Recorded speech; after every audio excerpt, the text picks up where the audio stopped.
It's delightful to have everyone join us on a Saturday. It is my absolute pleasure to welcome you. Tá Fultarov, is Misha Natalie Nugent to Shea, is Stjórharme on show at Celtic Junction Arts Center in Minnesota. Welcome. My name is Natalie Nugent O'Shea. I'm the executive director here at the Celtic Junction Arts Center in St. Paul, Minnesota. One of the very first things that we want to do is make sure to recognize that we are on these beautiful, beautiful Minnesota native lands that have been held precious by the people of the Dakotas and joined by the people of the Anishinaabe backgrounds, our Ojibwe relatives. And of course, we welcome all our relatives in their name because that is part of what we do as Irish folk here. When we're together, we're family. We're joining together today for a very, very special program. I had the pleasure of joining the Gaelic Woodland Project for one of their days of Néill this past fall. And I'd like to invite our panelists to please put their video and audio on. It'll be my pleasure to actually introduce you to everyone. There we go. Down in Lisnava area, I had the pleasure of getting my hands dirty in the woods with Eoghan and with Oisín and with Santiago as they are undertaking a really, I think, very important and very special project, something that's very near and dear to our hearts, as we also continue the program started by Eoghan McKiernan, which was Trees for Ireland back in the 80s. And I sit in the beautiful Eoghan McKiernan Library right here. And you can find out a lot more about that on our YouTube programs and in the articles that we have shared there. But what we get to do today is actually hear from Eoghan, Oisín, and Santiago directly from one of their estate areas that they've been working to clean up. And so I'm going to have them introduce themselves. Eoghan, would you please greet everyone and let them know a little bit about you? Sure, Margaret. Díomh gach duine. Hello, everyone. My name is Eoghan Connaughton. This is something I've been anticipating greatly. I'm an ecologist. I lived in Northern Ontario for quite some time, so I was very much inspired by the stories of the Anishinaabe, which is why I feel so close to the works and the intention of the Celtic Arts Junction. I started the Gaelic Woodland Project in 2019. The vision was to create a forest to commemorate the 200th anniversary of the famine, recognizing that our ecological inheritance, very much like our language, our culture, our games, um, they require effort to reinvigorate and to rise. So very much in the spirit of the Gaelic revival of the 1880s and 1890s, which saw the Conradh na Gaeilge Gaelic Athletic Association, we began a movement here to restore our ecological inheritance, and we were with the very, very beginning with the intention of bringing in the international Irish community, 60, 70 million people around the world. If we can harness the will and honor our shared ancestry, we could really make something magical happen. And just on that journey, we've begun a cultural conversation, and we're very happy to share some of that with you today.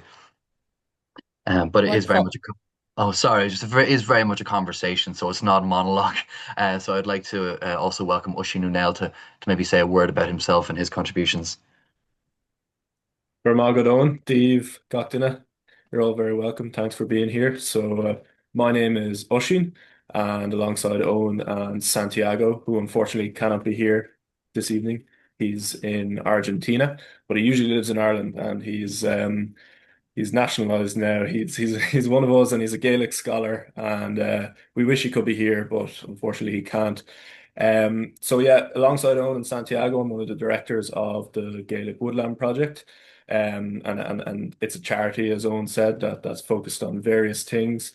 And Owen mentioned the kind of ecological side of it. And we might speak a bit more at the end about what we are fundraising for at the moment, which is this famine commemorative forest in County Cavan. But alongside that kind of ecological mission that the charity has, we also have this cultural side of it as well. And I'm a Gael. I grew up speaking Gaeilge at home. Gaeilge is the native language of Ireland, and unfortunately, it is a minority language in Ireland. It has been persecuted for hundreds of years, and it is only now, recently, that it's been going through this sort of resurgence, this revival that we are also trying to move in the ecological arena as well. So these two things go hand in hand, and I was very honored to contribute some insights into the language to this discussion by looking at some Irish words and how they show a sort of relationship that the people had with land and with nature because of the words they use to describe the land around them. So yeah, again, thank you very much, and I'm honored to be here. Wonderful. Elizabeth, would you introduce yourself? Thanks. I'm Elizabeth Stack. I'm the executive director or the education director at the Celtic Junction. Sorry, I keep getting my E's mixed up. I'm out from Kerry originally, and so I should say fáilte le gach duine agus gur míle maith agat le bheith ann againn tonight. I'm looking forward to this film and discussion. I've been involved with public education for about 15 years, so my background is more immigration and history, but of course, commemoration and memory and what we choose to remember and how we remember things is very important too. And as Natalie alluded to, you know, our own country here in America is going through some things. And so I think how we talk about the famine and renewal and the impact that the past has on the future, I think is something that we are excited to be looking at today. And happy Valentine's Day, everyone. Thank you, everyone. So we've got our introductions, but I'm going to hand the staff over to Eoghan to introduce the video and this very special program that they have started that they're going to share with us. When we finish with the video, we will have a panel discussion and then we will take question and answer. So you can ask along as we go, put things in the chat if you wish. We'll answer and monitor depending on who's able to answer the question, but we will come together and do that at the end. And with that, Eoghan, it's all yours. Díobh agus fáilte a cóide. Hello and welcome, everybody. Thank you for joining us today from wherever you may be watching this. My name is Oisín, and just before we begin, I would like to say thank you to the family here at Lisnavagh and Lisnavagh House, who have kindly allowed us to use this beautiful library to record this talk that we're doing here today. We really love it here at Lisnavagh. We're quite familiar with the place, as this is where we host our monthly mehels, our monthly volunteer work days, where we remove invasive species from the native woodlands on the ground. So we're very grateful to everyone here, and again, thank you to Lisnavagh. So we're here today to talk about the Gaels. These are the people who have lived on the island of Ireland for thousands of years, who still live here and whose blood runs in the millions of Irish Americans, Irish Canadians, Irish Australians, and the wider Irish diaspora all over the world. We're here to talk about the land, the landscape they inhabited, and how their customs, their culture, and their language can show a relationship between these people and the place. Rather than sharing a long historical lecture, we'll each be sharing just a few short stories, anecdotes that reveal this relationship between people and place. We'll also be talking about our own experiences reconnecting modern Irish people with nature through our work with the Gaelic Woodland Project. And the Gaelic Woodland Project is a charity focused on ecological and cultural restoration. It was founded by Eoghan here in 2019, and it has since transformed into a community, a movement of people who are trying to reconnect with nature, trying to reconnect with land and their native language. So today we'll look at the past, we'll also be looking at the present, and we can imagine a shared future where we live in closer harmony with the land, in closer harmony with nature. Now, before we jump in, lads, would you like to introduce yourselves? Yes, hello, I am Santiago. I am one of the directors of the charity. I've been working for the charity since 2021, I think. Is as an Argentine me. I am from Argentina, studying Irish for a good while now as well. I'm a graphic designer and I live in a beautiful, beautiful place called Loughcrew in County Meath. And yeah, very excited to share what I know about Irish history and Irish traditions with all of you today. Díobh gach duine. Eoghan is Anam Dum. Hello everyone. Eoghan is my name. I founded the charity back in 2019 after a period of living in Northern Ontario. I was teaching delinquent children in the forest. We took them from inner city Toronto and we took them out into nature so they could escape that environment and focus on growth and studies. And while I was out there, I was able to connect with the landscape in a way that I never had before through the stories of the Anishinaabe. It was a vessel to connect, personify nature and connect with it through that. And it blew me away that I had never experienced anything like that before. And well, that began the journey of realization that Ireland had been deforested, that the asset of nature connection that these children from Toronto were experiencing was denied to the people of Ireland, was denied to me, because the island had been ecologically decimated throughout its history. So I came back, started the Gaelic Woodland Project charity in 2019, and the idea was to contribute to a movement to restore some of that ecological inheritance. But since then, wonderful people have joined the movement, and it's much bigger and broader now than I had anticipated. The product of this conversation is a part of that community conversation. So there's been a lot of people behind this, and we're very happy to share this with you today. Thank you, Eoghan. So when we try to understand the relationship between people and place, where do we look? We can look at a few different sources, including archaeological records, pollen records, written sources, or we can examine a native language. Irish, Gaeilge, is the language that evolved in dialogue with the landscape of Ireland, and it gives us an insight into the mind of the people who use this language to shape the world around them. But when we try to trace an old language such as Irish, it can be quite tricky because many words are misunderstood or mistranslated over time.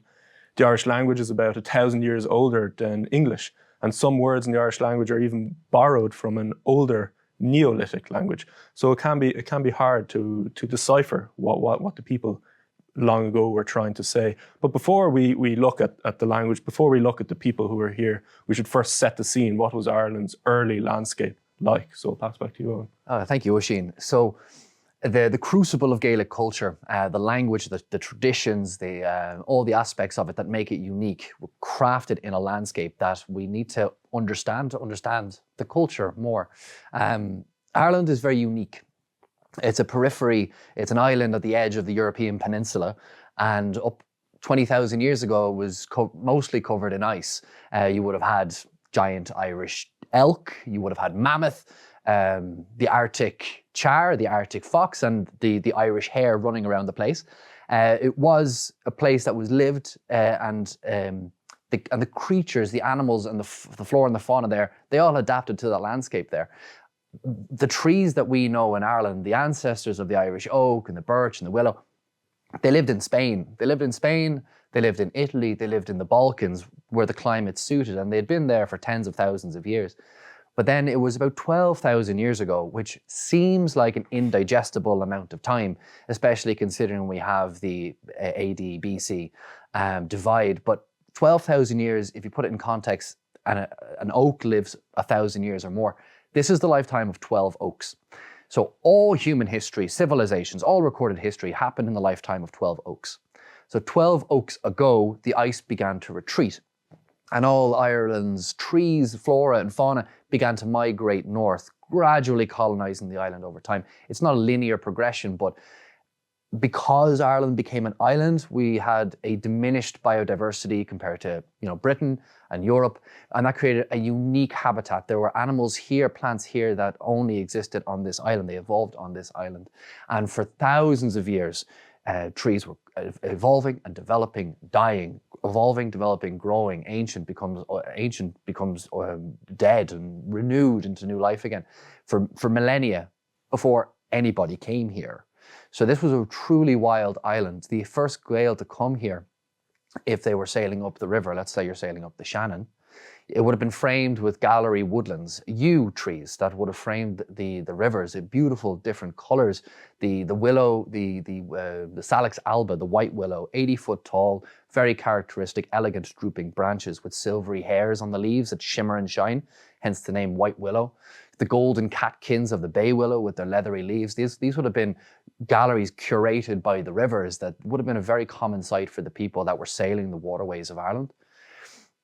In the hills, you would have had a mosaic of different types of habitat, whether that be wet heath, dry heath, blanket bog, and something reminiscent or comparable to the Caledonian forests in Scotland, with Irish pine, Scots pine, crowning those hills.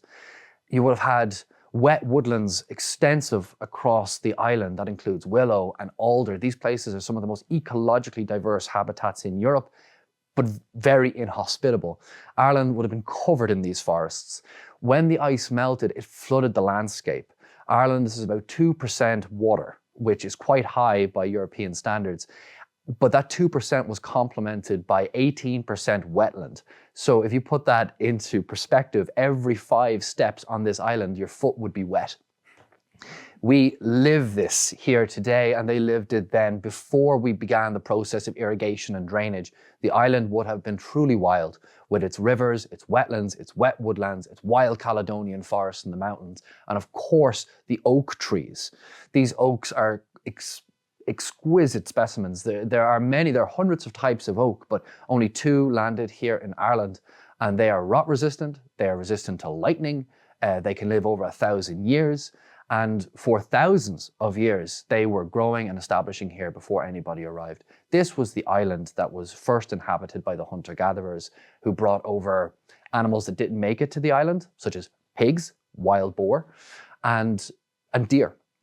From the hunter-gatherers, they were here for thousands of years, and then the Neolithic farmers established farming, and then the Irish came, and this is the land that they evolved in. It's where the culture developed, and while that landscape is gone, as the island was deforested, there are fingerprints throughout history, which we're going to be exploring here today. Thank you, Owen. You've really beautifully set the scene. I could imagine it there in my mind. So thank you for setting the scene. And so who were the first people living here? Were they what we consider Gaels, and were they living in harmony with the landscape, with the nature as described by Owen? Santi, over to you. So what can we infer from the relationship of the first humans, and all the humans that have been in this island, and their relationship with it? People tend to believe that the bulk of the deforestation of Ireland happened after the Elizabethan conquest in the 1500s, because that's when we start getting proper records of all the logs that were being sold and all the states that were getting rid of their woodlands for riches. But the truth is that the deforestation of Ireland happened very, very slowly in a large span of about 6,000 years, partly, well, in a large part due to human intervention, but also due to natural causes. A very good way to gauge what was going on with tree cover is pollen records, which are reliable to a degree, but also they don't tell the full story. But it's one of the main tools we have nowadays to infer to a degree what was going on. For those that do not know what pollen records are and how they work, I'm going to refer very briefly back to Owen, the environmental scientist amongst us, to explain that for just one moment. Okay, very quickly. Pollen is produced by trees and plants to propagate. Pollen will go from one flower to another, and that's used to create a seed, which is used to create new life. Not all the pollen lands where it's supposed to. Some of it will land on a bog, for example. Bogs are extensive across Ireland. Bog actually comes from the Irish bogach, meaning marsh. And these are antimicrobial. What goes in the bog stays in the bog, whether it be a body, butter, or pollen. So we have a lateral record over time of the pollen that fell during the spring and the summer. And from that, we can see the deforestation of Ireland, which began when the first farmers came here. They were clearing trees for farming, of course, and we can see this continued throughout Gaelic Ireland. So the idea that the forests were felled after the Elizabethan conquest is not actually correct. It wouldn't be the full story. We think that using deforestation rate as a measuring stick to gauge this relationship with land, it will give us a bit of a sense. But when you look at the pollen records, a very different story starts to emerge. So, for example, they reckon, well, they tell us that by the time that Christianity arrived in Ireland in the, well, let's say St. Patrick's, arrived in Ireland in the mid-400s, there was already only 20% left of forest cover, which is a completely different idea than most of us grow up with. So what happened? The Mesolithic hunter-gatherers, the first humans that arrived in Ireland, we do know that obviously they would have changed the landscape a little, but they didn't have many tools. They would have certainly planted or brought foreign crops, but there's not that much deforestation that happened. Obviously, they would have cleared certain small areas to establish their seasonal camps, but it wouldn't have been a massively significant change in deforestation. The following civilization, let's say, that comes after them were the Neolithic farmers, the first farmers in Ireland.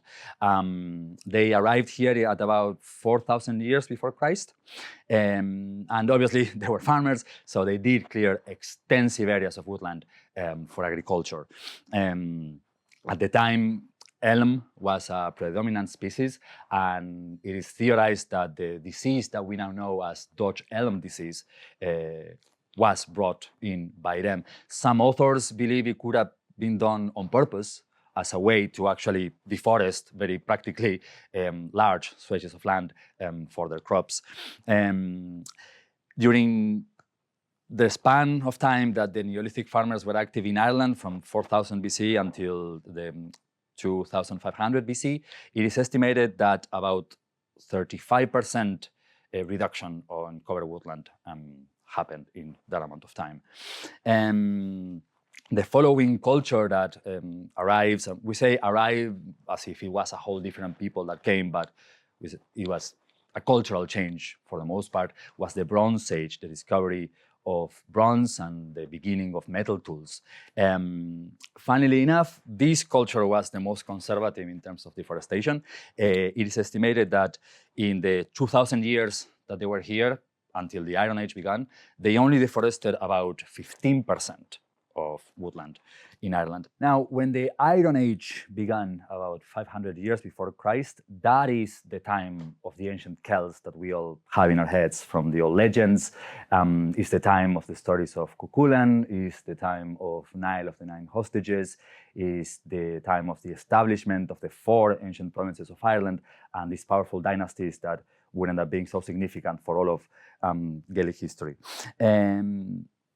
Did they live in harmony with nature? Well, you tell me. During the 700 years that they existed, since they arrived in this island and the coming of Christianity, which marks the end of the Iron Age, Ireland was deforested a further 30%. That is double the amount that the previous culture, the Bronze Age culture, did in 2,000 years. And this is mostly due to the fact that iron was the plastic of their time. People don't have a very intuitive understanding of the amount of deforestation and charcoal and fire that you need not only to mine the iron ore, but also to process it and actually make tools out of it. And they used it for household items, for farming tools, for weapons, all sorts. So it's interesting to think, we have this idea of the beautiful balance between the ancient Gaels and the woodlands, but they actually deforested so much. In contrast to that, though, I do want to bring up what the recently, sadly passed Mancan Magan said once about the word Gael itself and how it actually can, there's a big possibility that it comes from an old Welsh proto-word that meant people of the woods or wild people. And I find that that's really beautiful and kind of shows that the fact that they deforested a lot doesn't necessarily mean that they were disconnected from nature itself. But we will go back to that in a little bit as well. Thank you very much, Santi. So the written source is another source information about how things used to be on this island, and Irish monks were known for writing extensively and spreading their learning across Europe. And by examining the old manuscripts, including the Book of Kells and the old annals, the Irish annals, we can find various references to early Irish society, culture, custom, and of course, nature. We can find uses for various plants, including dandelions, nettles, garlic. The Irish word Connaughton means hemp, and we know for a fact that monks in Clonmacnoise were cultivating hemp over 1,000 years ago. Hemp had many practical uses, including cloth, oil, rope. So that is just an interesting example of of a plant being recorded as being used by people here thousands of years ago. And the manuscripts, the annals, they're full of these references. But the monks, some of them had great things to say, some of them not so good things to say, some of them had quite controversial things to say about the inhabitants of this island. And I believe, Owen, you're going to tell us about a certain Welsh monk who had some things to say about it. Happily. I would like to talk to you about a man named Geraldus of Wales. And for the point of this conversation, I'm going to call him Jerry, because I know he would probably hate that. Jerry was a 12th century cleric who came over to Ireland with Prince John in the first Norman invasion. He wrote a book called The Topography and Conquest of Ireland, and he wrote about the landscape, the animals, the people, the culture, all in a way to, one, impress the king, and two, to justify the invasion and the conquest of the island. He had awful things to say about the Irish, but his writings are full of fanciful notions and bias, but it is also the very first time somebody from outside Ireland came in and wrote about what they saw. So it's a very valuable anecdotal record of Ireland and the Irish. And he wrote some very telling things, especially in the context of Manchán Magan's take on the origin of the word Gael, people of the forest. Jerry said of the Irish, they lead the same lives as their fathers did in the woods and open pastures, neither willing to abandon old habits or learn anything new. He cited this lack of ambition and industry as a justification for the conquest of the island. He talks about how beautiful our music is, though, which I think says a lot about our music, which still has such airs about it. He wrote about how the Irish lived in the woods and used it as a place of defense. While only, say, 20% of the flora on the island was forest, that's still every fifth step. So every fifth step you're hitting a wetland, and every fifth step you're hitting a forest. And the Irish held the woods very, very practically. Obviously, you're getting resources from it. You're getting branches that you can use to weave baskets and make fish traps, but it was also used as defense, which is something so feral in the Norman mind, because they would build with stone. But the Irish would turn a forest into a fortress by weaving the branches of the trees. Imagine the oak, the lower branch of the oak, they would weave them down into the hawthorn and the blackthorn and the other trees in the shrub. And in doing so, they would create a living wall that could create labyrinth through the forest. So when the Irish ran into the woods, you wouldn't be able to follow them. You could be trapped. You could be thoroughly. What's the word I'm looking for? You're lost. You're just lost. So in this space, the Irish used the forest for their defenses, and this was recorded at the Battle of Kinsale, where the Spanish were trapped in Kinsale. They managed to escape when O'Neill arrived with his army. So they sent a messenger around the British lines into the forest to find the Irish, and they found and recorded the use of the trees and the shrubs as a means of defense, and how the ambassadors for the Spanish in Kinsale couldn't navigate through this thicket, and they had to call out and have someone guide them through it. So the Irish have been using the forests for defense for potentially thousands of years. He also writes about St. Bridget, which is so fitting because we're speaking on St. Bridget's Day. St. Bridget obviously set up her monastery in Kildare. He wrote about this monastery, and in it there was what he called the miraculous meadow. This was a meadow that was never seen a plough, and that was seen as something to be proud of. And it was seen, the abundance of that meadow was seen to be the light and the love of God. That it was so much abundance in there that this is a miracle. It's a miraculous meadow. And this is emphasized again when you look at the monastery is in Kildare, the Church of the Oak. I was ruminating on this over the Christmas time when I was a little bit sick, and I was thinking that yes, a meadow has beauty in it, but there's also a lot of plants in there where you can get medicine and herbs. And wasn't Bridget known as being kind of a healer and taking care of people? So this could have been her apothecary. You know, the value of nature isn't in what you can extract from it, but that relationship that you can cultivate with it. So this is the story of Bridget that's recorded from the 12th century. This relationship to nature was integrated into the culture during Christianization. Saint Kevin, who we all know and love, Saint Kevin founded Glendalough Monastery, which, if you've come to Ireland, it's a very thoroughly walked exploration into that valley. when St. Kevin went to establish Glendalough Monastery, he apparently went through a nearly impenetrable forest to find that hermitage. And if you think about this, he is trying to get into nature. He's trying to get into stillness, which is something that is repeated in the ways of the mystics. It's repeated in the ways of Irish monks for hundreds of years after, including St. Gael from Bandon, who went off of Columbanus and set up a monastery in the Alps in his own little hermitage. St. Kevin did this exact same thing, to find God in nature. And when he goes into that valley, it is said that he lay still for so long that a blackbird lay an egg in his hand. And you can only imagine how still you would need to be with your hands pointed up in nature for a blackbird to think your hand is a suitable nest. And St. Kevin and his patients ended up allowing his hand to be a nest until the blackbird hatched. So it's a wonderful story, but I think through that you can see that there is a very close relationship to nature in the Christianization of Ireland. He writes about the vast herds of boar that are running through the forest. As we mentioned earlier, the hunter-gatherers who came before the farmers, they brought boar over to Ireland because there wasn't sufficient game on this island. So the boar had been running wild through the forest, and we had a very strong boar hunting culture.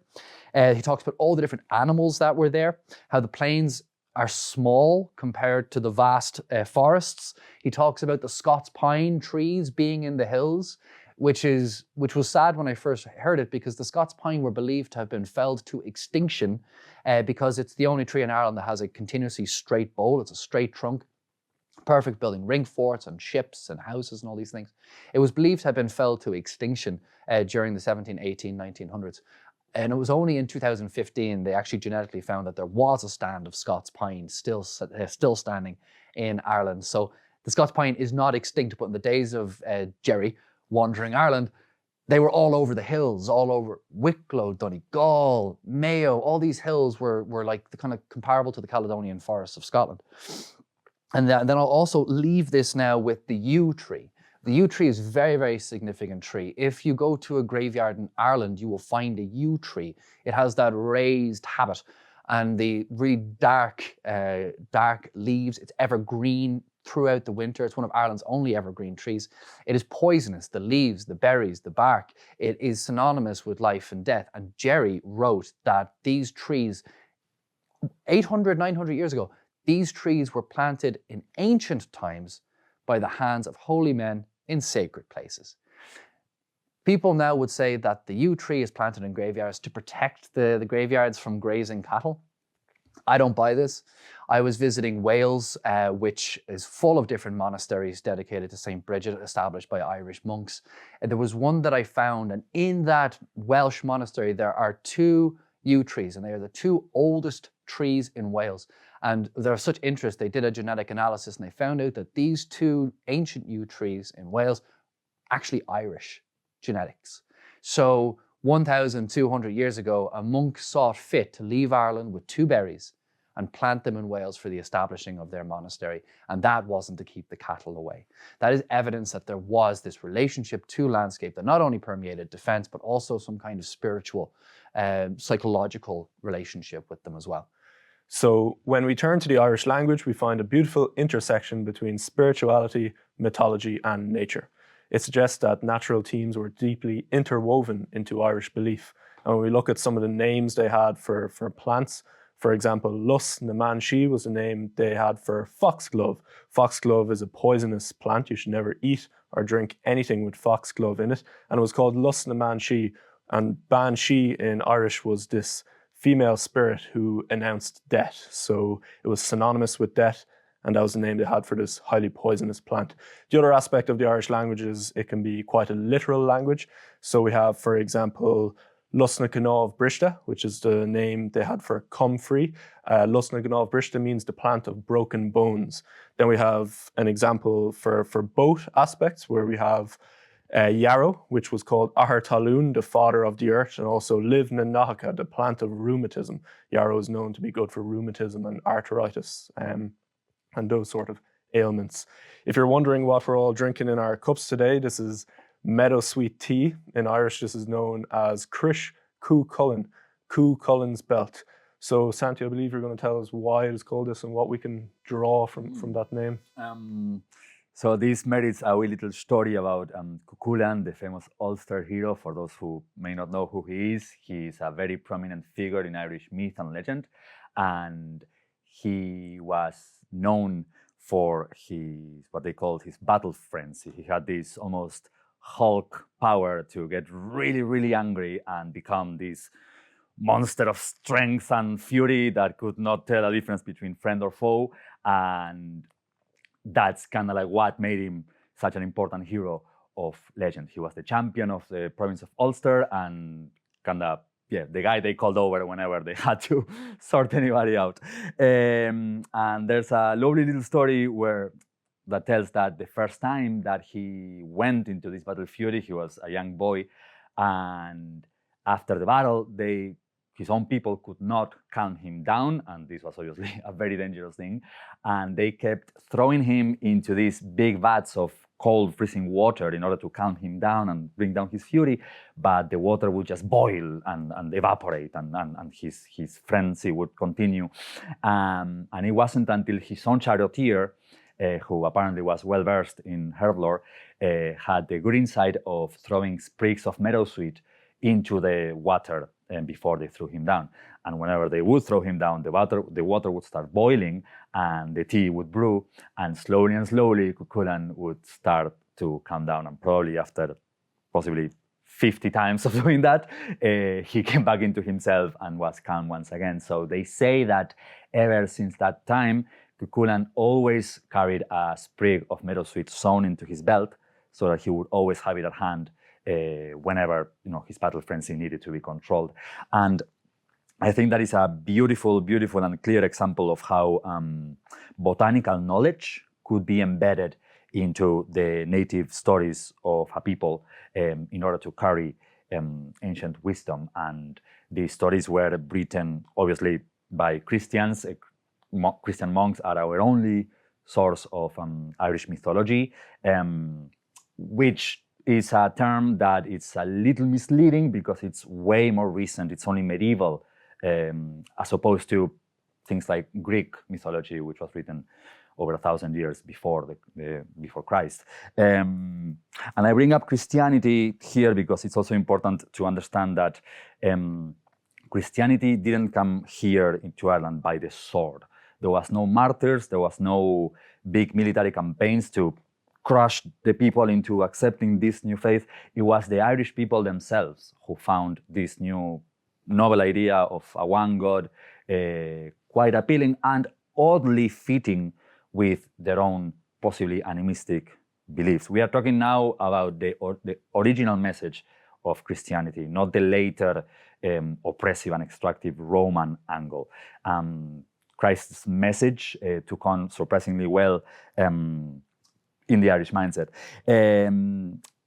Besides the obvious changes in culture that taking a new religion will do, Christianity brought three extremely important and changing forever things here in Ireland.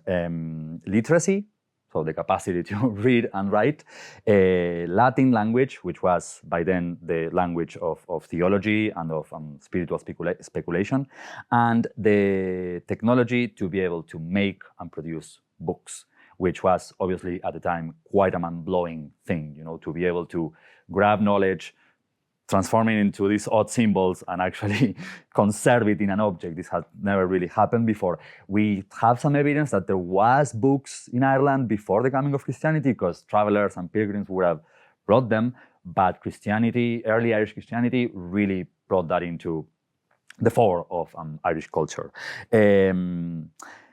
This writing style and this specifically Irish version of Christianity developed itself largely independent from Rome for about 700 years. In fact, Ireland has the joy of being the early Irish Church was the one that for the longest time gave Rome a big pain in its behind because they were so clutching on to their own ways of doing things and their own interpretations of the original message of Christ. They were mad for the writing. The Irish went absolutely mad for the writing, and Ireland also boasts she has the biggest amount of written records from that period than any other country. They would be writing not only legends and stories, but also obviously loads of biblical tracts. They were writing medicine, they were writing about astronomy, they were writing biographies, hagiographies, and loads of other law. And yeah, there's so much writing that was done here in Ireland. But they could never really let go of their indigenous traditions. When you understand that there was no martyrs in Ireland, the Irish people themselves took on to Christianity. So it's estimated that there's three main sources of what the Irish were writing about. Obviously, the classical knowledge of the continent, the words of the ancient Greeks and the ancient Romans, they would have known all of that. And it is also known that while Rome was burning around the 500s, it was the Irish monks who preserved the words of all of these famous writers from antiquity. Besides that, they obviously had the biblical world to draw from and their biblical understanding of how the world was created and whatnot, but their own native traditions were also a major part of their sources. And I think this is what explains why Irish medieval writing can also seem so pagan, because it was the same people. It wasn't, sometimes, we think about early Irish Christianity as if it was just another wave of invaders that came and took over, but it was the Irish people themselves. So obviously they wouldn't have completely let go of their own native traditions in botanical knowledge or in relationship to the land. And as I say, the original Christian message really took really well with the Gaelic Irish, because unlike Rome, they saw in nature not this thing to be shunned, but the hand of the one God that they now believed in, they saw and found in the miracle of nature, in the miracle of trees, in the healing of herbs, in animals, and so on. And as Eoghan was saying earlier, the most early Irish saints, which were by and large the founders of all the monasteries in Ireland, all of their stories, all of their biographies, many of which were written hundreds of years after they lived, but most of them always have some sort of mystical connection to nature. In addition to St. Kevin of Glendalough, just as one example of many, you have St. Connaughton down in Cork, who was completely connected to bees, and even to this day, her shrine and her well down in Cork is still connected to beekeeping. And I wanted to add to what you were saying about Bridget. I cannot remember which book did I read it in, but apparently, the name of the monastery she found, Kildare, the Church of the Oak, was in reference to this massive one oak that was standing in the meadow that Eoghan was mentioning. There was this massive oak that apparently was still standing around the 10th century. So I find that that's quite fascinating, and a very, very clear indication that even the coming of Christianity did not disinherit the Gaelic Irish from their appreciation of nature. Thank you very much, Santi. So I think the tea must be working, because I'm feeling as calm as Cú Chulainn after his bat of meadowsweet tea. These herbal teas, they're all very good for you. As the Irish proverb says, Déanaig sé maithis bainne ciach an róndit. It'll do you as good as the milk from the teat of a seal. They saw how fat seal pups were and assumed, probably correctly, that seal milk is highly nutritious. Irish proverbs are full of references to nature. And trees, as you were just talking about, the giant oaks, trees are very, very sacred in Gaelic Ireland. And the word billa means champion or sacred tree. And I believe, Eoghan, you're going to talk about the billa. Yes, happily. So the billa, as Santiago was saying, we have a trove of texts that were written by the Irish monks that most people don't read. But if you delve into that, you'll find evidence of relationship to landscape, and the billa is something that really stands out. It's quite well known, but the details of it are unexplored from our conversations, and we've stumbled upon some wonderful stuff which really kind of sparked this whole conversation. That the billa, known as a sacred tree, is more accurately translated as a champion tree. A champion tree. These were of local, regional and national significance. So at a local level, there's evidence of Irish clans and families having a tree which would be used for the inauguration of their local chief. It would be used for wedding ceremonies. I'm sure it would be used for the taking of oaths. And when you ponder this for a time, you'll realize why would the Irish not necessarily plant a tree, but adopt a tree? They weren't the first people here. Perhaps the tree was used as a way to justify and champion their claim to that land. That tree was, in the eyes of the Irish, it could have been this immortal witness to the lineage of their family and justify the relationship that their family has to that landscape. So this was the regional thing. What I find so wonderful about this can be done by the Irish today. This can be done no matter where you are in the world. You can find a tree, and let's make this tree the witness to the passage of our family throughout time. There were trees of regional significance, and that's evidence in the naming of townlands, such as Knocknavilla in Cork, which is the hill of the sacred tree, the hill of the champion tree. You have Lisnavilla, which is in Roscommon, and it's the fort of the sacred tree. I often, when I do daydream, which is quite often, I imagine the ring forts of Ireland, and within each ring fort there was a large oak tree, not just because it would be beautiful and give nuts, but also because it would give shelter. Very, very practical things like that. So in the Dinshanachus, which is a text that is recorded in the 12th century book of Leinster, so this book is 900 years old. In this you have the Dinshanachus, which is the lore of places, and in the lore of places they record 5 trees of national significance. So this was beyond the local tribe or the kind of the regional king. This was of national significance. There was 5 we had, and they were named, which kind of in the echoes of my experience with the Anishinaabe, I feel like this is our way to relate to them. They're named. It's not just an oak, it's a being. And the first 2 I'd like to talk about were ash trees. They were Dahi and Thornton. So Dahi and Thornton were the only 2 ash trees, the national billa. And Thornton was associated with the O'Neills, which we'll talk more about later. Then you had Crave Ishnig, which is, an ash tree associated with Ishnock, which is the centre of Ireland. It's the home of the Bealtaine fires, the summer fires. So Ishnock was there in the middle of Ireland. And then you also had 2 other trees, Yo Mugna and Yo Rossa. These were 2 yew trees. As we mentioned earlier, geologists recorded these being very significant trees. And there were 2 billa, ancient sacred trees of Ireland. And I want to lean into the naming of this because once I got into this, it was like a rabbit hole. And I'm very excited to share this with you.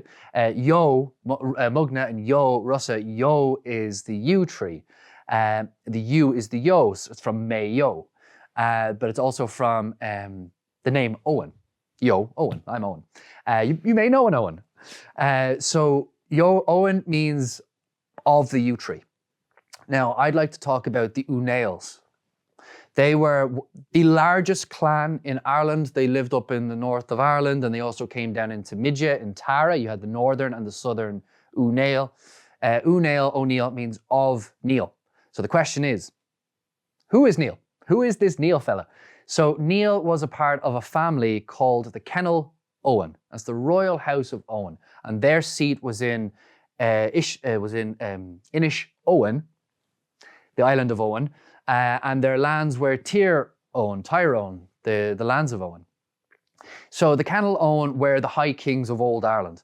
They extended their power across Donegal, across all of Ulster, and down into Mayo. They used to alternate the kingship between the northern and the southern O'Neill. So when one king from one family would die, it would be inherited by the chief of the other O'Neill clan. And that's the way they managed to maintain high kingship in Ireland for hundreds and hundreds of years. But the Kennel Owen of the yew tree, it's the royal house of the yew tree. In the south of Ireland, you had Munster. Now, Munster didn't have one powerful tribe. They had 5 different tribes, and those 5 different tribes elected their king, who sat at Cashel. And those tribes were called the Ónach. And there's lots of different Ónach. They were the chiefs of Munster. So they're also of the yew tree. So in the north of Ireland and in the south of Ireland, you had these powerful clans that were named after the yew tree. And it was only as centuries passed, they decided to take on the O'Neill or the O'Connell. They took on the O as being a champion of that family. I'm going to follow him. He was my grandfather, great lad. But they came from tribes that may have been named after the yew tree, which emphasizes again the significance of place, culture, family, and tree. We don't know exactly what happened to the 5 billa recorded in the Dindshanicus, but we do know what happened to certain billa that are recorded throughout history in the writings of the monks and again later with the British administration. So let's say Brian Boru. So we all know Brian, Empress Scotti. He was the High King of Ireland in the 11th century. He rose to power from Clare. So he wasn't a part of the old O'Neill family. He had gone off from Clare, from a family called the Dalcassians, and had fought the Vikings and defeated them in Wexford, and he had fought the Vikings and defeated them in Limerick. And in doing so, he took the scourge of the Vikings off the Onocht tribe, who I believe had been fighting themselves for a long time, typical, and were unable to fight the Vikings. So when Brian came in and defeated these, he saved Munster and saw this as being a position where he could actually claim high kingship of Ireland. I am saving Ireland from these Vikings. But there was already a high king. Of course, it was the O'Neills. The O'Neills have been the high kings for centuries. And at this time, the high kingship was with a man called Néill II, whose kingship was based in Meath, in Tara. And Brian rose up to challenge him, to fight him, and take the high kingship. So Brian left Clare with his army and marched to meet Néill II. Néill II went around Brian's army into Galway, went south into Clare and found his family tree and cut it down as a way of psychological warfare, as a way to disinherit Brian from his own kingship, because Brian's brother, his father, we know they were inaugurated as the kings of the tribe at that tree. And it had probably been that way since time immemorial. So by cutting down that tree, how could Brian claim kingship to Ireland if he couldn't even have kingship to Clare? Now, the armies never actually met. Brian went around Ireland, gave loads of money to the monks in Arda, I believe, in Armagh, sorry.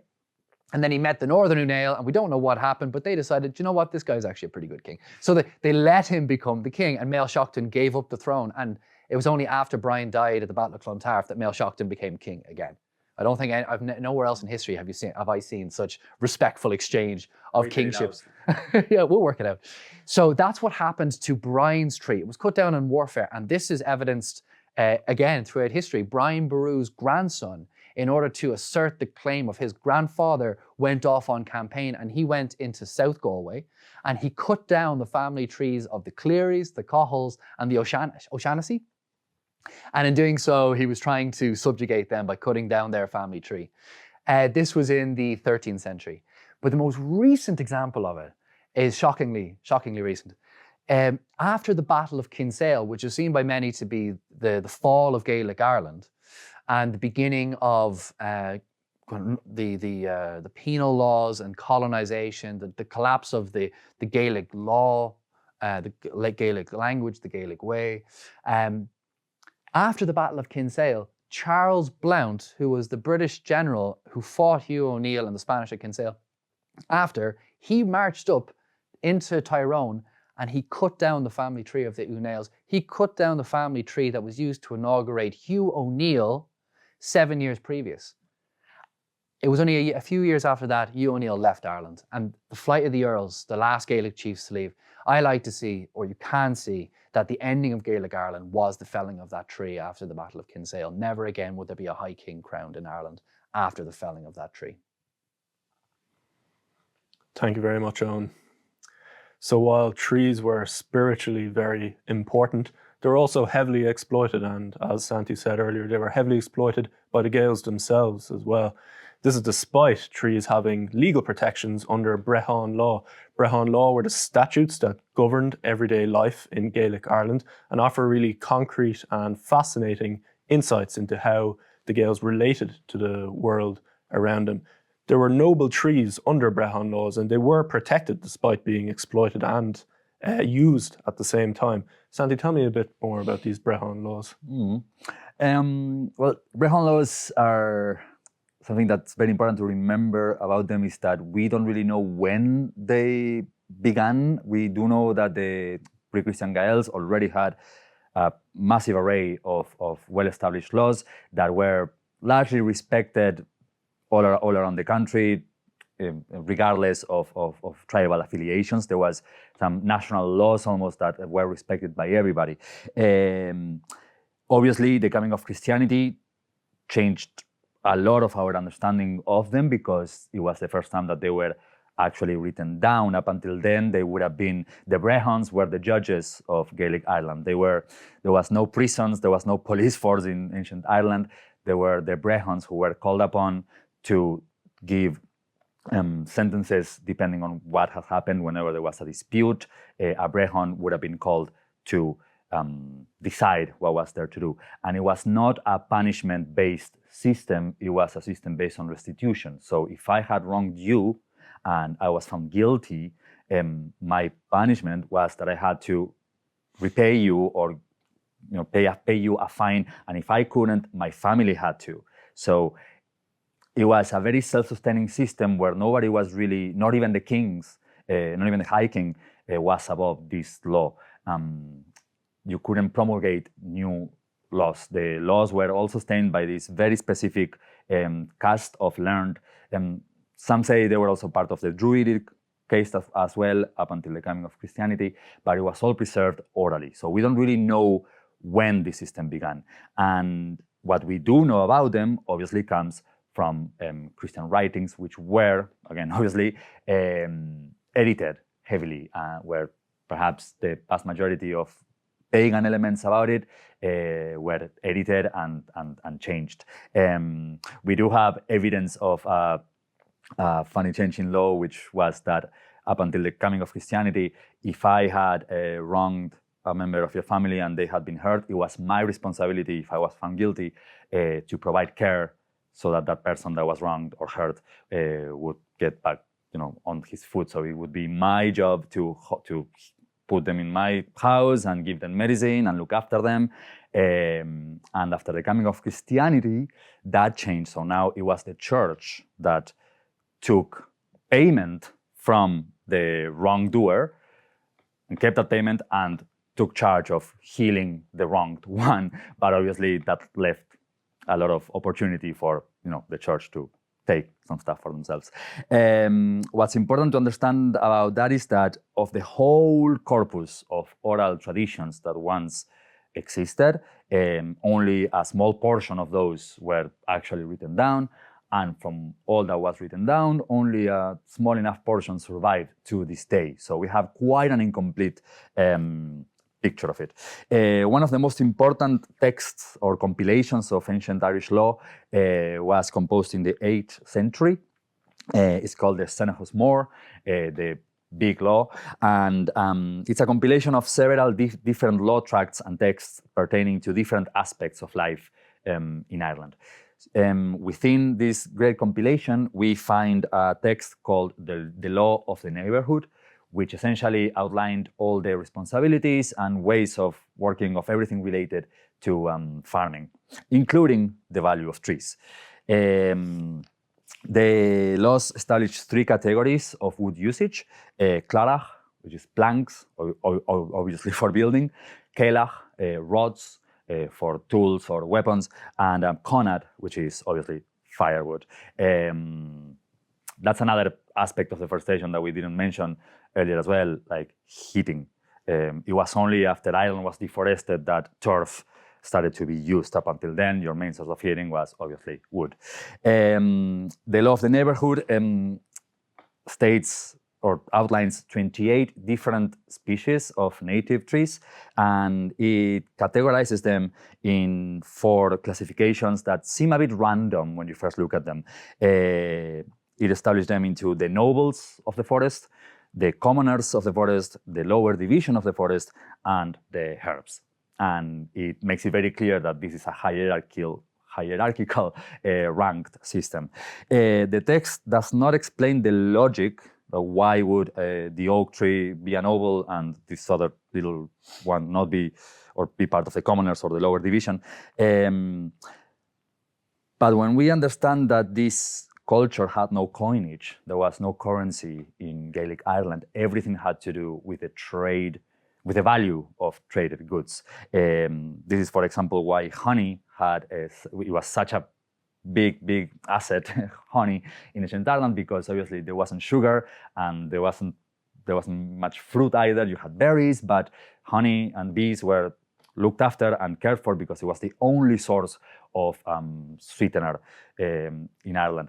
During fosterage in Gaelic Ireland, which was the custom of noble families sending their children to be fostered by a separate family for a period of 7 years in order to establish inter-family bonds and emotional connections so that there would be more peace. It is stated that noble children being fostered would get honey with their porridge, but not so noble children fostered by the same family would not get honey with their porridge. So it was, and there's a whole corpus of laws that manages specifically bees and bee ownership. So this was all based on the value of traded goods. And when you think about it, trees were an indispensable commodity for this society. Amongst these 28 native trees ranked in these 4 classifications, you would essentially be able to fulfill all economic needs of this society just from those 28 species. From them, you would get timber for construction and infrastructure. You would get agricultural tools and transport devices like carriages. You would be able to make household items, foodstuffs, medicine, fuel for cooking and heating, and seemingly an endless supply of fodder for animals, material for thatching, for bedding, fencing, and so many domestic uses. The domestic needs were filled by the use of these trees. Ironically, obviously, the laws do provide certain parameters and standards for the usage of this resource, and also fines and punishments for the misuse of them. And in modern times, during this great, amazing second Gaelic revival that we are all going through, this protection of the trees under Rehon law give the impression that, there was this very deep and sacred connection between the Gaels and trees. But when you understand the trees as being such an indispensable commodity, these protections, perhaps from a more cynical point of view, can be seen not as a spiritual connection to them, but as purely just the protection of an extremely valuable resource without which society couldn't function, in the same way that today there'll be regulations for certain resources that, they need to be looked after because they are so needed for society to function. So I find that very interesting as well. So do I. Thank you. Thank you, Santi. I hope all of you as well. So while the relationship between the Gaels and nature was complex, we can really deduce from everything that we've spoken about today that they were living in closer harmony and closer proximity to nature than we are today.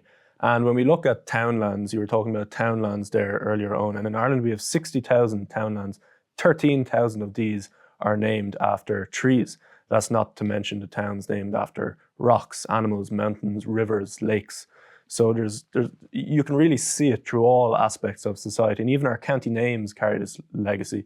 You mentioned Kildara earlier, Kildare, Muinachon, Monaghan. You mentioned Weo, Mayo, Plain of the Yew Tree, Dura, Derry, Oak, the oak tree.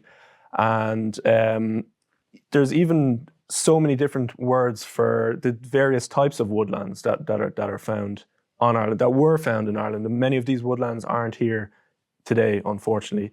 Names such as Fia, a Ross, a Mung, a Mare, a Farish, a Queel, a Kiapok. There's even an Irish word for a submerged woodland. And after the week of torrential rain we've just had, I'm sure there's a few more submerged woodlands around today than there were last week. But the Irish word for a submerged woodland is a guera. And there was a famous and sad story about guera down in Cork. And I believe you're going to tell us that story, Santi.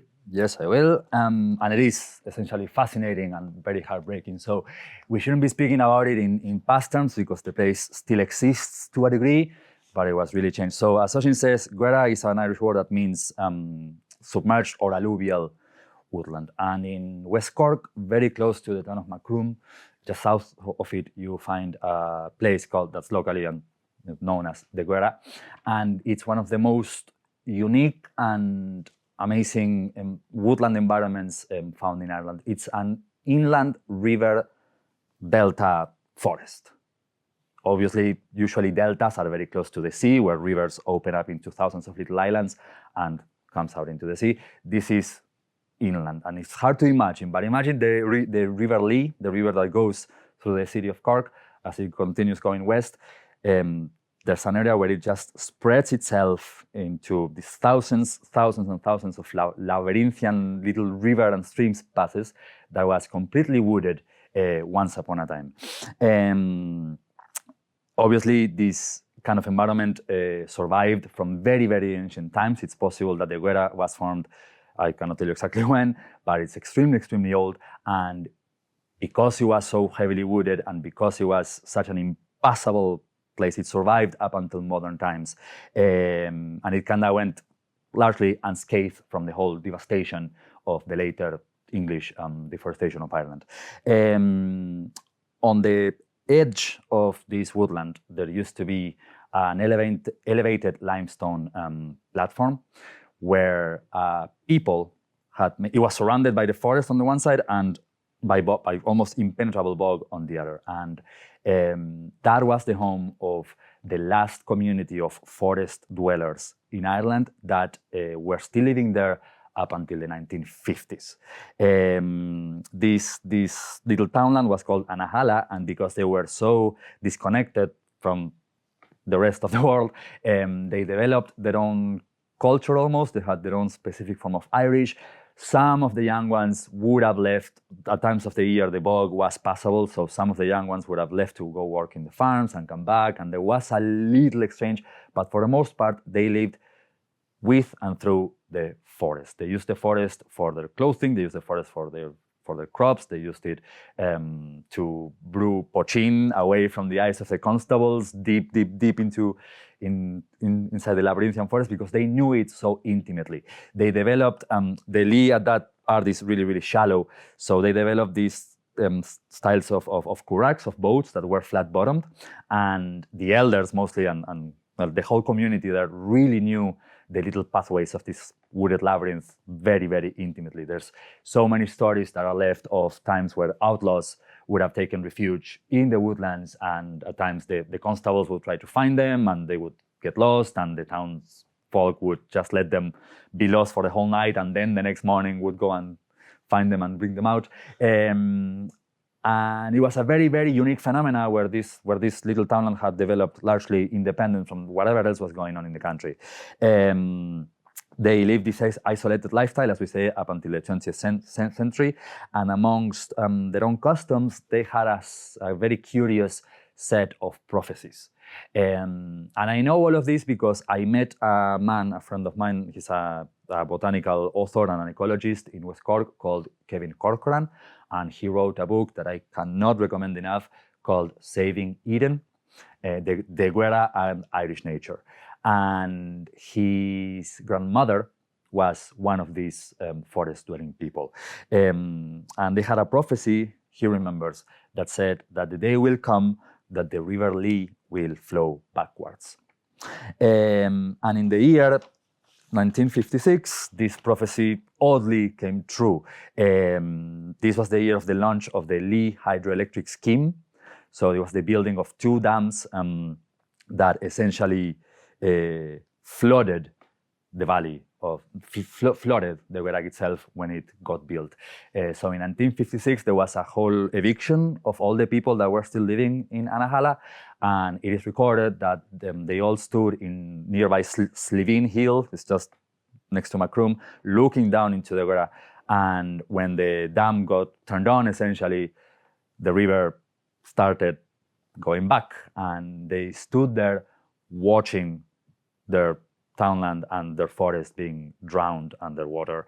My friend Kevin was a baby on his grandmother's arms watching that happen, and they say that the wailing and the keening and the lamenting that these people did when watching their world being essentially destroyed could be heard in all the hills around.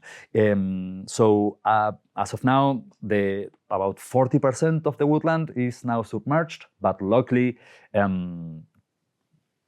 over 60% of it still exists, and they did build, now there is a causeway that kind of goes through it, and you can walk through this causeway, but it's absolutely not recommended to go into any of the little islands because you can get lost very, very, very, very quickly. It's very hard to imagine this kind of environment unless you've been in it. I am very lucky that Kevin did bring me there. But it's, imagine these thousands of little tiny islands, little streams, and it all looks the same. The moment you take a few steps and there's no references, there are no landmarks. So obviously this self-contained environment would have had such an incredible genetic stock of plants and animals and birds and insects and trees that's only conserved there. Because of my talks with Kevin and my connection with that whole area, I got a very strong sense of what was lost that day. And it wasn't just the tree cover itself, or this almost half part of the forest, but also the sense of community and the loss of all the ancestral knowledge that was lost when these people were displaced. Nowadays, you still find in the surrounding area of Macroom and other villages around, you do have old people that are grandchildren of the people that were evicted. And Kevin tells me that it's really hard to get stories or information out of them because the pain of it's still quite present. It wasn't some invader that came and took their land away. It was the Irish government itself, and that's a wound that's still very, very recent, and it hasn't really healed. So it's not just the loss of biodiversity that they were mourning, but also the loss of culture, and a very clear example of modern connection to that biodiversity. So do go visit it if you ever have the chance. Thank you very much, Santi. So the Guera was almost completely destroyed, and that's a reminder of how fragile ecosystems and habitats in Ireland can be. Over the last 300 years, Ireland has suffered some of the worst ecological degradation in Europe, and today we have the lowest level of tree cover in Europe, and our plains are a near monoculture of ryegrass. So when did this severance from land, from nature, from between the people and land really happen? There are lots of factors, really, and one of them, of course, is the near loss of the native language. When you nearly lose a native language, you lose messages and wisdom from the past. And a good example of this is in Galway, an estate, a development was built on a floodplain. Not a good place to build an estate. And again, it's been raining very heavily here, so I'm sure they're feeling it now. But this area where it was built, in Irish, the name was Bun Nahowan, the bottom of the river. Not a place you want to be building. But they went ahead. They didn't interpret this message, this wisdom from the past about the land, and because of the loss of the language, no one was there to receive this wisdom, and they went ahead and they made a mistake.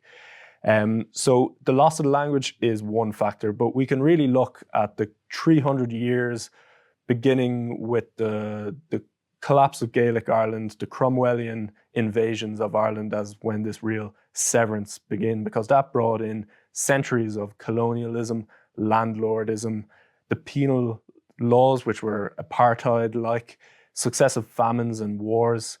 Food exports continued to feed Britain's imperial wars. There was the forced erasure of culture and language, and there was faith in free market economics by those that governed the island. And this culminated into a situation that by the eve of the Great Famine, there was an economic system on this island that did not match up to the demographic reality, because the island was very, very heavily populated, and they were all so dependent on this one crop, as you all will know, that it created this devastating condition, and that culminated in the Gurta Mór, the Great Famine of the 1840s. After this famine, the people lost faith in the crops, and agriculture shifted from mixed farming to cattle rearing, which led to a reduced need for labourers. That meant a wiping out of a whole social class of people who were the Spalpini Fánach, the wanderers who went around and worked on the farms around the island. So many of these people emigrated, and many of the people who emigrated were the poorest, and many of the poorest were the Irish speakers. So that deepened the cultural and the linguistic rupture on the island. And this is really when this massive period of disinheritance from the land, from nature, and from landscape happened. There's a proverb in the Irish language on Ad even nesk von is gub urhi, as long as there's a snipe on the bog and a beak on her. And a snipe is a small wading bird found on bogs and wetlands. And the proverb, it means forever and ever. It's a metaphor really for eternity. The Irish saw how many snipe were on the bog, and they believed that there would always be snipe on the bog. So they used the snipe as a metaphor for eternity. But as Santi mentioned, once the forests were cleared, they moved into the bogs and they started harvesting peat for fuel. And nowadays you rarely see the snipe. They are red listed. Their habitat has been nearly destroyed, and they're very endangered. So the proverb isn't as strong as it used to be. However, there is still hope. The Gaelic Woodland Project in 2024 bought land in County Mayo. Muyo, the plain of the yew tree. The project bought land in Mayo. And on our first team visit to Mayo, what did we see? Not one, but two snipe on the land. So the proverb still does hold true. There are still snipe on the bogs, and there is still hope for nature in Ireland. Now, Eoghan, would you like to tell us the very hopeful story and the very great story of that land in Mayo? Yes. We've covered a lot, from the retreat of the ice, the becoming of Christianity, adapting to the landscape, language, culture, wars, felling of trees, deforestation of the land, collapse of the language, but it's not all doom and gloom. So in the 1880s, 1890s, you had the establishment of Conradh na Gaeilge, which was used to save the Irish language, which is now going through a great revival. You had the establishment of the Gaelic Athletic Association to save Irish sports, which is such a pillar of Irish culture on this island and internationally.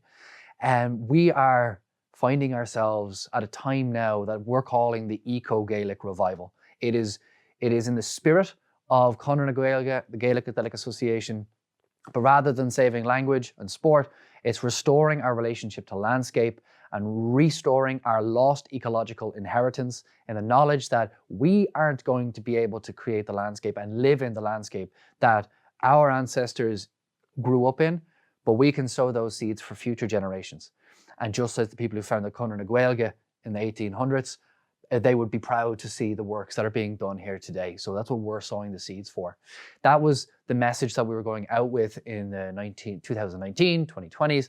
And the idea was to create a forest to commemorate the famine, to acknowledge that this ecological scarcity created the conditions for this social calamity, and that by restoring that ecology, and by allowing people around the world to honor their shared ancestry, by doing this, we can heal the wounds of history. We can be very positive about it. And in that process, we have had access to these wonderful spaces, these remnants of nature that were relegated to the old aristocratic estates that were for generations denied to the Irish plebeians. We're creating gateways to allow people to access these estates, to connect with nature. Here in Lisnava House, we have an ancient woodland behind us where we've spent the last year and a half delving into, exploring the ecology with so many people that have come to join us. And in the process of doing all this work, we've been saving money. We raised €70,000, and we're all volunteers. Nobody gets any money for this. So we're able to direct all that money into buying land with a very clear message.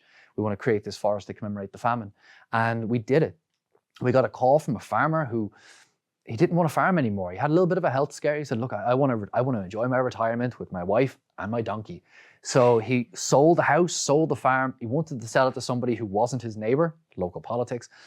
So we went out to visit the land. We saw the snipe. It was a beautiful sight. We're like, let's do this. So we spent 96.5% of all the funding that we got, bought that land in 2024. And last year, 2025, we planted 9,000 native trees over a 3-day period. We created we sowed the seeds for 4 different habitats, 4 different forest habitats there. And we're going to be developing a restoration plan to block the drains and restore the hydrology, because as we talked about, water was such a key part of habitat and experience here. So we're going to have the oak forest with the alluvial forest and the wetland, sprinkling in a little of the lost Caledonian forests. We've sown those seeds now. It was a great experience, and that has just given us more energy for more works, which is where we found a new site, which will we talk about that today? Yeah, we can talk about that. So we have been very lucky to meet farmers across the island of Ireland who are trying to restore biodiversity on their farms, some who are even trying to return their land to nature through projects like ours. And farmers in Ireland first gained land ownership in the 1880s during a period known as the Land War. This was a time when the farms in Ireland transferred hands from a few thousand landlords to hundreds of thousands of smallholders. And this was a very turbulent time. And we were very lucky recently to learn a little known story about this period of time and about a very special piece of land in County Cavan. I'll pass it back to you for that, Owen. Yeah, so in the 1880s, you had the Land War. Now this, in my mind, ended the penal laws that started after the Battle of Kinsale, after the felling of O'Neill's tree, the final deforestation of Ireland. You had Charles Stewart Parnell, great character, immaculate beard. He led the Land League to give tenants the right to own land, and they were successful in that. But it didn't come easily, and there was the Land War, and the first person to die in the Land War, shot by a landlord in West Cavan, his name was Philip Meehan. And now Philip Meehan was a family man, and he lived in West Cavan, very, very rural area, down the road from where his family, mother and father, lived and where he was born, and down the road from these two women, two bachelorettes who were living there. And he had a wife and he had children. And when he went out to try and stop the eviction of one of his neighbors, he was shot and died. He left the house and didn't come back. And his wife and children ended up emigrating to America. And in time, Philip Meehan's parents passed away. That house was abandoned. And the two women up the road, they also passed away. Their house was abandoned. And as time passed over the century, it ended up in the care and custodianship of a man who valued the nature more than the produce you can get from it.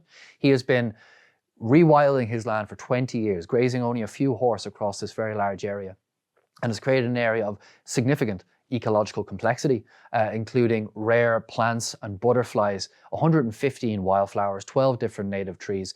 This site is exceptional, and we have told him what we want to do to create this forest to commemorate the famine, and he is all on board with that idea. It carries on the work that he's been doing over his life, and it ensures that that restored ecology is going to be there for future generations. So we're in the process of buying this land, expanding this site, and in that we want to restore Philip Meehan's house. We want to restore his parents' house and the women that live down the road to illuminate this period of time that gave the Irish the right to own land, and to create a hub that allows people the Irish internationally, to reconnect with their ecological inheritance, a place for us all to work together to restore that ecological inheritance.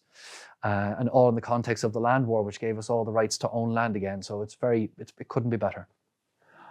It's also, if I can interject there as well, I think it's such a beautiful example of what can be achieved through community. Something that Owen didn't mention about the woodland in Néill that we planted is that he mentioned funding, but by funding he meant fundraisers and donations exclusively. We had no higher power giving us money with conditions. It was all community led, and in just a few years, really, there's 12 acres of nature returned to Ireland forever. And I think that's on one, first, absolutely beautiful, and B, I think it's also a great example of these days there's starting to be a lot of talk about what does indigeneity mean, or what do we mean by native? What makes one or a thing native to a place or not?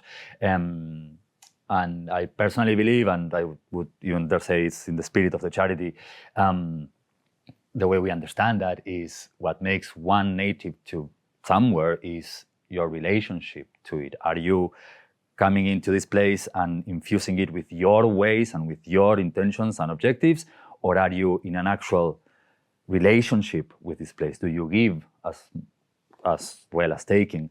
The words of an author called Robin Wall Kimmerer, they're they resonate a lot, I think, with what we are doing in this charity. She is a botanical scientist, but she's also a member of the Potawatomi Nation, and has this unique, modern yet ancient view of things. She has the science, but she also has the ancestral knowledge of her people when she thinks about these topics. And she reminds us very, very strongly that nothing in nature exists in and for itself.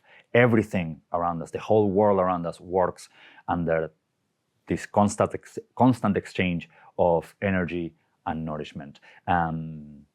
What connects something to a land is the relationship that you establish with it, and the mutually beneficial exchange of energy and nutrition. Everything in the universe works that way. The water cycle works that way. Our own digestive tracts work that way. Trees cannot exist without the mycelium network underneath. It's only us humans in modern time that have gotten this idea that, oh, all of this is just for me. And I believe in these strange times, it's very important to remember that your active relationship with place is what makes you of it and it of you, almost, in a way. And it's just a beautiful attitude to have to these things. And I think the project itself and the way that we're doing things really invites people to experience that for themselves.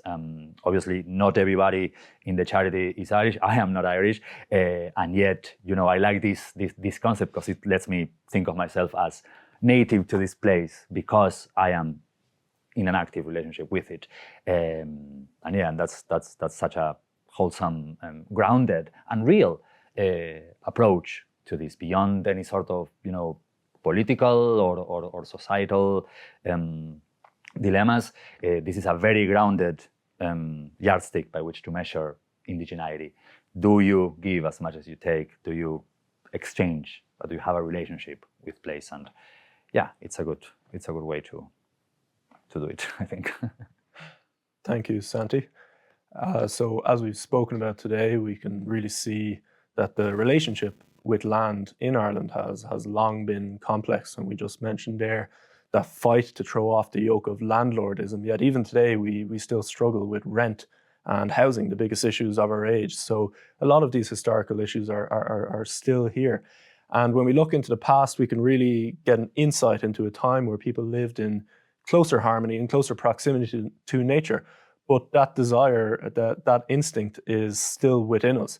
And as Santi was saying there, we believe this is the mission of the Gaelic Woodland Project, to foster that reconnection, to allow people to engage with nature, to allow people to engage with the land and their native language in a way that's harmonious, in a way that's sustainable, in a two-way system, as you were saying. So that is the mission of the Gaelic Woodland Project, and we were very, very grateful again to be able to host this talk in such a beautiful room, in a place we know and love very well. And Gurv Magwiv Illig, thank you all for joining us today from wherever you may be in the world. And do you have any last comments? When and where you may be. When and where you may be. When and where you may be. If you'd like to get involved and be part of the story, it's not only through donations that people can get involved. They're all obviously quite important, but telling people about the project, just sharing the link, just getting interested.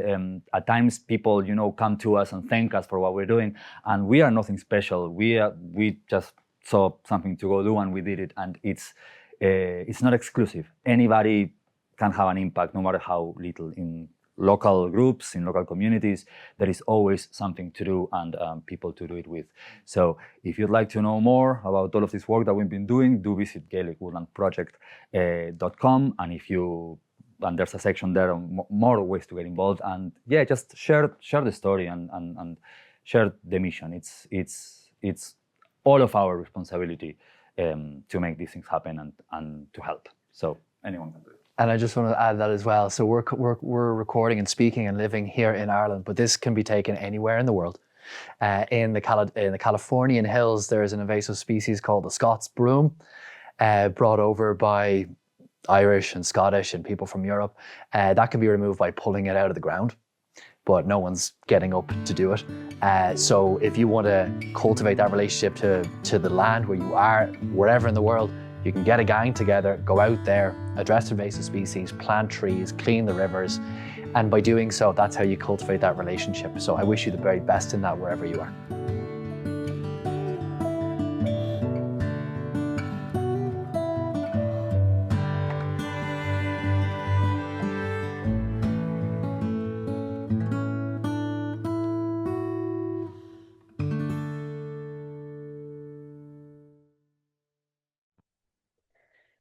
And there we are. Thank you, everyone, for sticking with. Now we actually get to talk with our panel together. And of course, that was such a beautiful way to wrap everything up.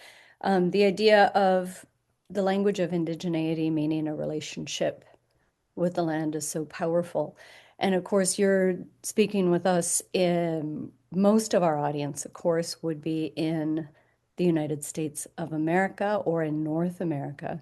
And we have the additional complication, the layers of being settler colonialists, and really, trying to learn what that means for us in all the different layers, and to become responsible, address the severance from the land from ourselves. So we have incredible Native partners here. And as a matter of fact, we're just a stone's throw from some incredible sacred lands, the location of Bedote, which is the creation story area for the Dakota people, the sacred cold springs.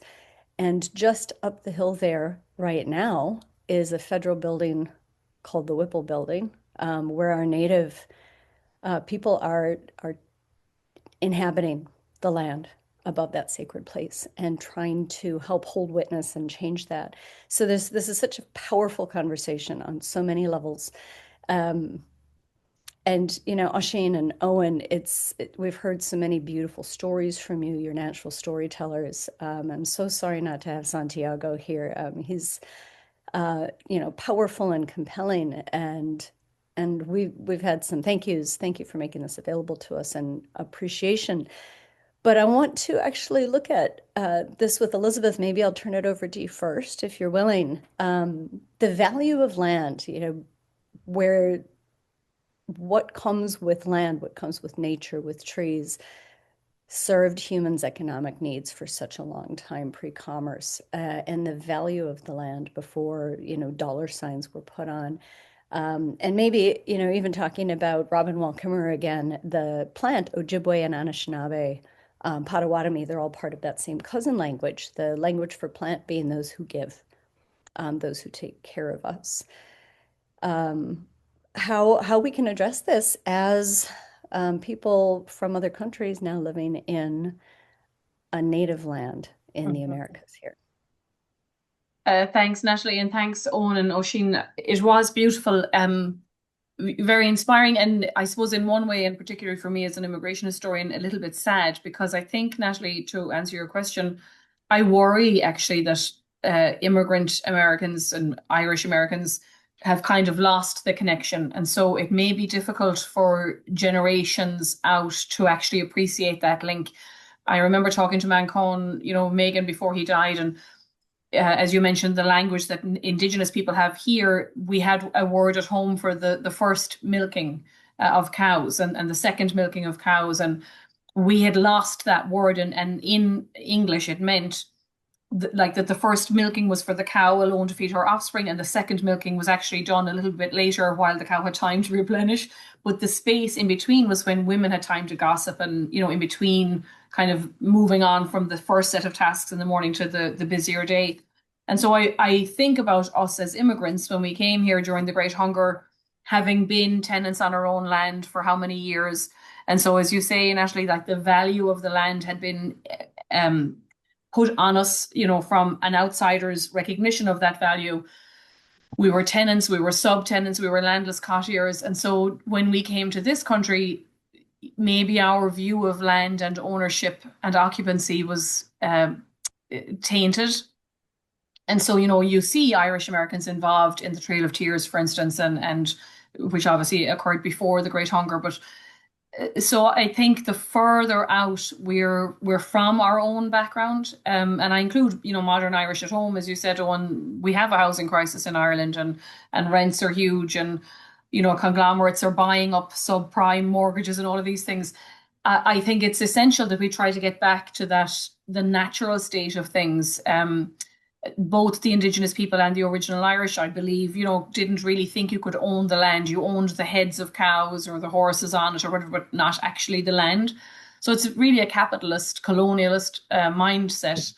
And I suppose we kind of need some sort of balance in all of this to try to come back to our world, because we can see how stretched the environment is, in terms of resources and everything. And this, of course, spills out into modern day land occupancy in other countries, so there was a lot that you've brought up that I wonder if a modern audience is even really able, to kind of handle and grapple with.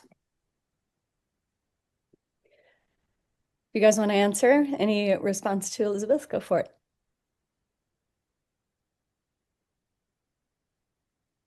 Well, I think you're bang on in relation to our relationship to the land being tainted. When the Irish emigrated from Ireland, the land had been ecologically devastated. There were no land rights. The relationship to nature had been severed for generations prior. But that's not something unique to the people who emigrated. That is an experience here today. And the value of land, as you're saying, the production, like agriculture, agri is Greek, it means field, and so it's the culture of the fields, and the culture of the field has been extraction from the field, whatever you can get from it. But if we look back here to the crucible of Gaelic culture, the value of the land wasn't what you can take from it. The value of the land was your custodianship of that land, caring for it for the next generation, and that is evident throughout the Brehon laws and history. That way of life, that way of being was severed and broken long before the emigration from Ireland began. There was no one there to remember, to pass on these things because of the scarcity mindset. Ireland was ploughed to an inch of its life. 8 million more people living here is trying to scratch a living from the rocks. When they emigrated with that scarcity mindset, undoubtedly feeding a hunger to survive and a hunger to thrive in this new land. But in that, we don't have this state of scarcity anymore. And the efforts that were made to reinvigorate the language and reinvigorate the Gaelic games, we are in that position now to reinvigorate that relationship to land, not in what you can get from it, but what you can give to it. That back and forth, that reciprocal relationship. And that, to me, reclaiming that, I think that's the highest expression of invigorating your Irish identity, because this is something that was denied your ancestors. This is something that was taken away from those who came before. To reclaim that, it's a beautiful thing to speak the language and play the games. But that is something that can be brought into the Irish American experience. When the Irish came to Ireland, they weren't native. They didn't they weren't the first peoples here. Peoples had been in Ireland for thousands of years. Their ruins are scattered around the island. The Irish became native, and they did it by taking custodianship of the land, by taking care of the land. Bridget's miraculous meadow, the bounty of that field, that meadow, was seen as being the gift of God, and to care for that. So I would hope that there's lessons here that can be pondered, ruminated for all and their relationship to the land, wherever they may be. Yeah, and I'll just add something to that as well, because you mentioned whether the modern mind would really grasp the message that we're trying to convey here. And what we're saying, it's not in the national discourse, really. Like when you look even at Ireland at a national level, when we talk about bringing back ecology, we have a nature restoration law, but there's huge lobbying against that. There's lobbying all across the EU to strip down environmental regulations that the countries here have fought for years. So there is an active uh, counter revolution ongoing as well. That's trying to bring us back. That's trying to bring back industrial farming. That think rewilding or allowing places to recover is wrong because of the influence that capitalism and this tying of the land to money, the influence that that has had on people here for so long. So yes, the modern mind might not be able to grasp a lot of this, but there's a lot of modern minds who actually are working against it as well. So this is a huge, like this is you need a cultural change here. And even with the Irish language, there's actors at work against that as well. Even up in the north right now, one of the big discussions is there's communities in the north who are tearing down Irish language signs, who refuse to see the status of the Irish language in the north of Ireland, despite it being the native language of the land.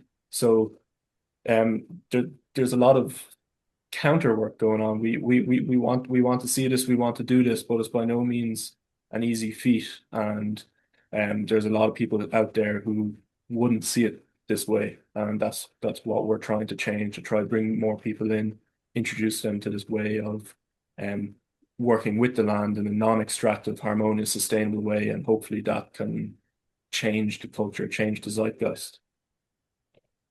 We actually, it might be a really good time to stitch in some of the questions and answers if they're coming into our discussion here. And Maria is saying, it's so illuminating to me, the idea that the scarcity mentality of Irish immigrants added to the stealing of others' land in the US. Sorry, I was just reading that and it moved. And perhaps our complicity in subjugating people and land here in the US. Well, it's absolutely all together. Yeah. Sorry, the thing had just moved because Elizabeth was actually answering. So perhaps our complicity, yeah, is the subjugation. And so, but that's exactly what I think we do need to actually discuss, and that's the settler colonial, mindset. What do we, there's a lot of different ways to address that. And we've had, again, native-led partners that have been available to us when we invest in their time and not ask for it for free. And we invest in their knowledge and not extract from them either. I think that's one of those really important things to do. It's not their job to fix all of this. We actually have to step in and become the ones that initiate those relationships as well. And I just happen to have next to us these two books side by side, right? Which they fit so beautifully together. The fact that we've got the Potawatomi language, we've got Braiding Sweetgrass, Robin Wall Kimmerer, and then we've got Monica Magan's 32 Words for Field that sit in our same library just behind us. I had to run and grab them because we do actually have some narrative and some leadership that are showing us a way forward. And a lot of it it's indigenous led wisdoms. It is finding community-led reconnections, and I think you guys are a perfect example of that. Eoghan and Oisín, you're not just saying we have a problem, what do we do? You're actually showing these are ways where you can become engaged, and these are ways you can take action. And I have to say that experiencing your forest, the Néill in the forest. And I know you called it intensive forest bathing, and I think there's no better way to call that. It really was a visceral way of finding how to think differently about the land that we're on, what the impacts are from the invasive species, and all the different things that we can do. And I know that, there's a lot of ways to address this. We have to keep having these conversations. So that was actually from Maria. Maria, I think that was a wonderful way to put that in. If other people have comments or issues, please bring them in. Do you guys want to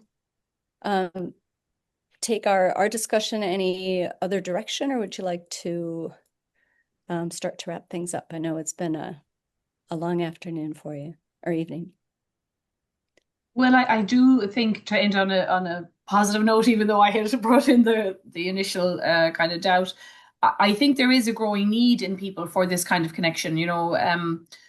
aside from our politics at the moment, even AI, like, and the growing dependence on that and what the data centers here in the States are going to do to our, resources, there has been a pushback against capitalism and colonialism, in its various forms. So, and maybe even let's include, the fall away from the kind of established churches, so there is kind of this dearth in people where they're looking for belonging, they're looking for community, they're looking for answers and for things that are more powerful than themselves. And rather than going out or, to an institution, maybe they're going inward and down, and it's into the silence and into nature, where we're going to be able to get this kind of sense of rightness and balance. I think that's going to be very urgently kind of needed.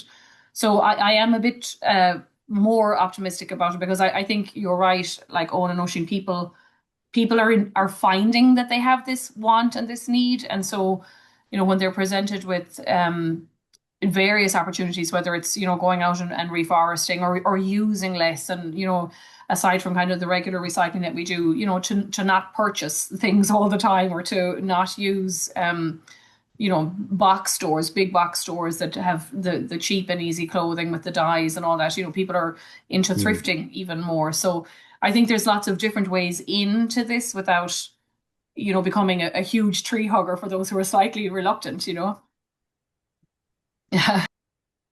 Brilliant. Maybe they need to try hugging the tree, and then we'll know. Oh no, I'm all about hugging the trees. I think if you look at the evolution of human culture, you have this flow from animism, where spirit is in all things, into polytheism, where it's in less things. But we can the spirit of the river, the spirit of the tree, the spirit of that, and then you go into monotheism, where it's like, actually, to make it all handy and convenient, we're going to put it into one. And then with Nietzsche, all the carry on from the 20th century, you have materialism. So it's gone polytheism, monotheism, materialism. We've tried to find purpose and meaning and satisfaction and from the acquisition of materials, and that's evident.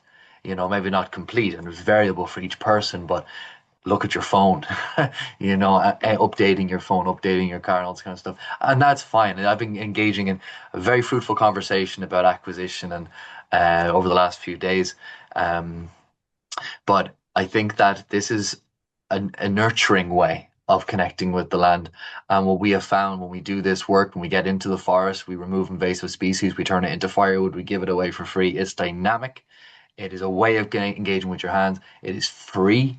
There's no financial hurdle to your sense of community. And it's enriching. And we find ourselves in a place where we can't even manage the amount of people that want to come and join what we're doing. We want to hold as much space as possible. But water flows in where there is dissatisfaction. The human spirit will try find ways around that. And what we're trying to do is create that mind map that this can be done. There are things that can be done to connect you with community on the land. We can only do so much, which is really why we're trying to have this conversation, because we need others to create and to hold these spaces, to bring people together, to care for the land, feel that enrichment, and the dominoes will fall, will hit that critical mass. And I'm very confident about that just by seeing how people react when they come out with us. It is so powerful. But I think that maybe a beautiful way to end would be, Oisín, with you and your background in the language, because a lot of our audience here may not really understand the mehel, right? The word and the background of that. Would you speak to that before we go? Yeah, so the mehel, it's an Irish word, and it can be used in so many different contexts. We like it's a working day where people come together and work, and we use it, of course, in the context of our volunteer days, where we go into the native woodlands and we remove invasive species, and it brings people together. So our interpretation of mehel, the word mehel, is bringing people together to work, but of course it's also community building for us, and forming these friendships. But a mehel can be anything. Like you could be replacing a door in your house, asking two of your friends to come over, and you could have a door mehel. It's just a coming together to work towards a common goal. And the common goal we have when we go out to work is, of course, to nurture the land, to help the forest re-heal. So Yeah, I guess that's how we use the word metal, and that's how we should be able to use it in a broader sense as well. Just this kind of cultural coming together, recognition that we need to work together towards something larger, forming these connections, healing the land, working in a way that's sustainable, and really just spread the idea and the spirit of the metal that we've been living in. And that was one of the other questions that came in. How do you spell that word? So many people not familiar with that. So Elizabeth, thank you so much for putting it in there. And that was a beautiful explanation of such a powerful word. And as we keep exploring the language and the land and reconnecting both to that and to each other. Owen, do you want to finish saying anything to our audiences before we close up? I dropped a link there in the chat. We are purchasing land for the commemorative woodland, and just so you know that myself and Oisín and everyone, we're all volunteers. We all do this for a love and community. So all the donations that we get, it goes directly into buying that land. And if you want to join up, you'll get attached to the newsletter, and you'll be welcome to visit the land. And this will be used to commemorate the 200th anniversary of the famine. So plenty of time to come and visit. I highly recommend it. I'm going to leave this here if anybody wants to grab that link. Owen has said here's the way to help make this forest to commemorate the 200th anniversary of the Great Hunger. And for anybody who's listening and not necessarily watching, that's GaelicWoodlandProject.com/donate. And they're all volunteers. Thank you so much for your time, Owen and Oisín and Elizabeth, and for your wisdom. Goramila Mahagut to a guiv. There we go. I'm always practicing and humbled. Bless you all. Thank you, everybody, for attending with us today.